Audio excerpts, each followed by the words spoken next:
જોઈ રહ્યા છો સાજ સમાચાર.live। હવે જોઈએ અગત્યના સમાચાર। સુરત શહેરમાં સીબી પટેલ ક્રિકેટ ગ્રાઉન્ડ ખાતે સુરત અગ્રવાલ ક્રિકેટ લીગનું ભવ્ય આયોજન કરવામાં આવ્યું હતું। સોમવારથી શરૂ થયેલી ઇવેન્ટની ફાઇનલ મેચ રવિવારે 16 ફેબ્રુઆરીએ સાંજે 5 વાગ્યે રમાઈ હતી।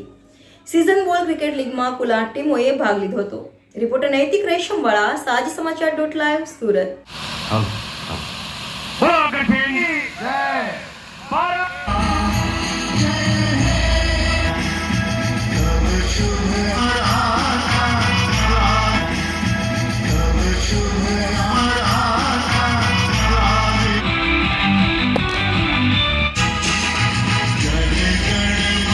हमारी कमेटी मिली कि कहीं कोई कमी नहीं रहनी चाहिए।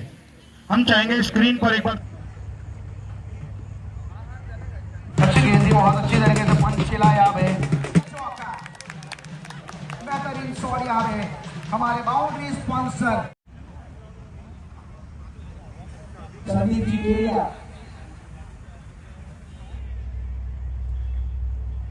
कहीं कोई कमी नहीं रहनी चाहिए। हम चाहेंगे स्क्रीन पर एक